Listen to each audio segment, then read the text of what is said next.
What's up everyone, it's Bran here from Bloody Breakdown, and today, since it is officially over, 2018's done, there can't be another horror movie come out of the year of 2018. Now I figure it's pretty appropriate to sit down and discuss with you all my picks for the top 5 horror movies of 2018. So let's go ahead and jump right in. Coming in at number 5 is a film put out by Blumhouse. You will see them on the list again. I've been very satisfied with the work that Blumhouse has been putting out over the last couple of years, actually. So number 5 is debatable by some if it's a horror movie, but if you look at its actual definition as to what subgenre it's broken down into, it does fall into horror, and that is Upgrade. Now, I just actually recently saw Upgrade. I know it came out back in October, I'm wanting to say, maybe around that time. I just recently saw it, and mind-blowing. This movie, while it is a horror movie and it does draw elements from other genres, this movie is really good at its action, it's really good at its gore, it's really good at its heartstring-pulling emotional moments. It's funny. It's a well-rounded film that I think everybody can find something that they enjoy about it. Now, I'm not going to go deep into the plot details of these films. I'm just kind of going to give an overall viewpoint of how I felt about them. And like I said, this movie really pulls from a lot of different genres into one, and it blends very well. It's not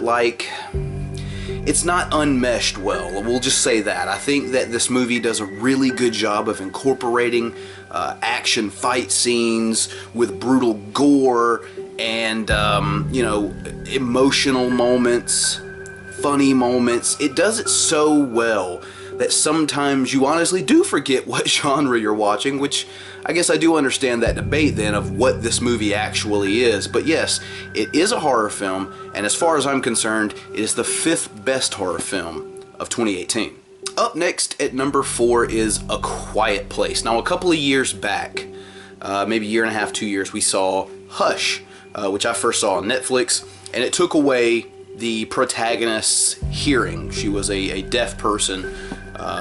We'd later see this happen in other films, Bird Box that just came out recently, where the protagonists have their vision taken away. In The Quiet Place, essentially your voice is taken away. No one can really communicate.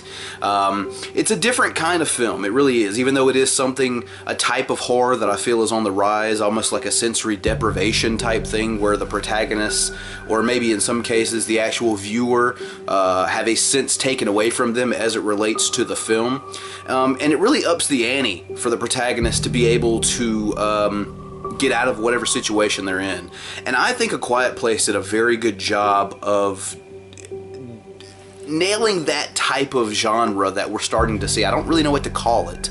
But you do see the monsters in this film, which is, I know sometimes one of those things people complain about, like in Blair Witch Project, and Bird Box is kind of why I bring this up. You do see the monsters in this film.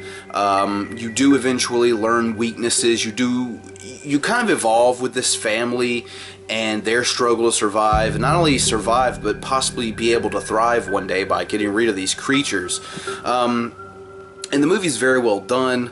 The ending, I think, is very satisfying. This is another movie that's kind of a slow burn there for a little bit, but it's definitely well worth it.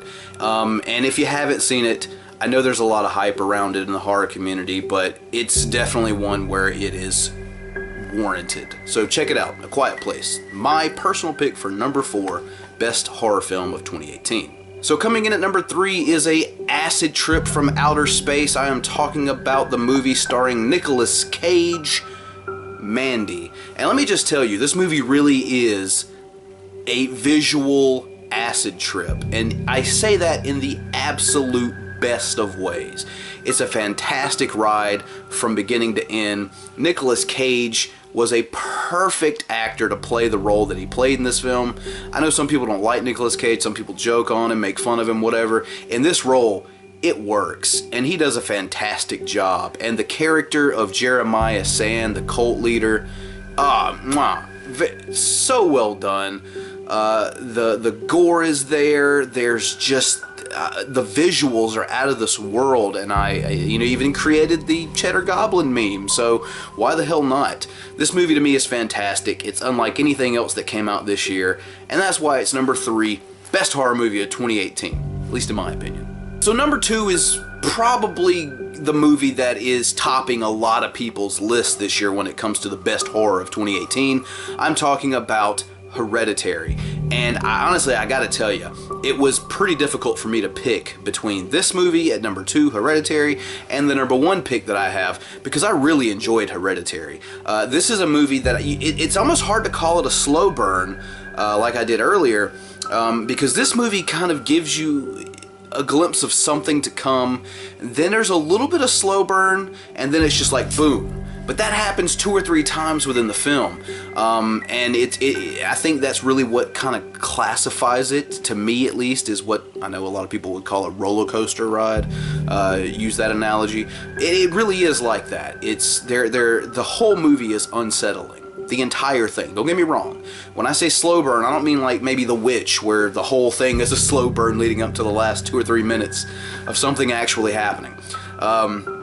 But I guess people are going to hate that. Not a fan of The Witch. But we're talking about 2018. And as far as Hereditary goes, I think the movie was fantastically done. Barely loses out the number 1 spot on this list. Let me just go ahead and throw that out there before I know some people might get a little upset at me in this list. But it is a unique list because I think I have a unique viewpoint in horror. I've been watching it since I was 9 years old. I'm 31 now, and I've covered pretty much everything in horror, from the 1930s and back on to now. So I think I have a unique perspective. Once again, it's just my opinion, but guys, I gotta tell you, if you haven't watched Hereditary yet, I have to ask you exactly what the hell are you doing with your life. So there it is, Hereditary, number 2, in my personal opinion, just want to throw that out there, best horror movie of 2018. And coming in at number 1, I know I'm gonna hear some people talk about this being nostalgia, or this being me being a fanboy of the franchise, and I will accept that you feel that way, and I'll even admit that yes, that did have some consideration going in to making this list, even if it was in the back of the old gray matter. Number 1, I said you're gonna hear from Blumhouse again on this list, and here it is. We started the list with Blumhouse, we're ending the list with Blumhouse. Number 1, my personal pick as the best horror film of 2018 definitely has to be Halloween. It's no secret, anyone who watches this channel, at least on a somewhat regular basis, that the original 1978 John Carpenter film, Halloween, is my favorite film of all time. Watching the 2018 film, honestly, it is one of, if not the best sequel out of a film franchise with now 11 movies. I think that says something, especially when you have films that have stood the test of time, like Halloween 2, I speak of the original 81, or even Halloween 4, The Return of Michael Myers, and even in some people's opinion, Halloween H2O. All, I think, good sequels, but this one may top them all. And it was very interesting how they did it. We've seen other franchises do it, even some horror franchises, where they'll kind of ignore the sequels that happened after the original, go back to basics, back to the original, and continue that storyline forth. And sometimes you do. You write yourself into a corner, and it's almost as if you kind of have to do something like this to even have it make any sense at all whatsoever. And some people think that's a cop-out, but I believe the movie speaks for itself. It's brutal. It is the old Michael. It's the Michael of old, where there's more stalking, there's more waiting in the wings. Jamie Lee Curtis had an excellent performance in this film. James Jude Courtney, who played Michael, probably had the best Michael since the original. Just the movements and the breathing, and James Jude Courtney really had it down.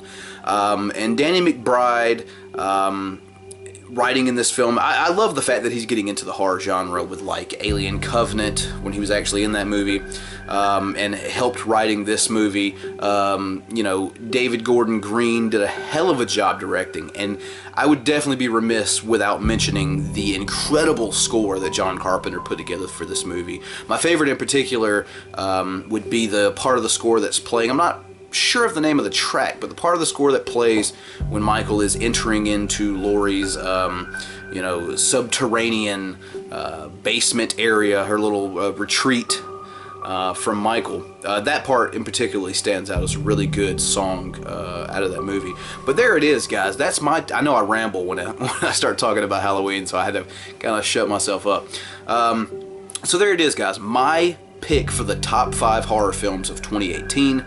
But I want to know what you guys think. What did you think about my list? What is your list for the top 5 films, horror films that is, of 2018? Let me know down in the comment section below. Also, while you're down there, leave me a like if you enjoyed this video, subscribe and ring that notification bell if you haven't already done so. That way you'll never miss another upload here at Bloody Breakdown. And before I go, one more thing, guys, check that description section. Just a little area that says see more or show more. Just click that. It'll open up a litany of links where you could follow, friend, like, and share me on my various social media pages, or even support Bloody Breakdown, whether it be through Patreon, where you can become a one-time or monthly contributor of this channel and reap the benefits, the perks, as it were, that come with it. You could also download the web browser Honey add-on, where you can save money on your online purchases and support Bloody Breakdown at the same time. Or, of course, our Amazon wish list is still open, where if you'd like to help purchase some equipment to make the overall show better in terms of quality and our tech, that'd be greatly appreciated as well. So yeah, all that's down below in the description section. And until next time, guys, I'm Brandon from Bloody Breakdown, and we'll catch you next time.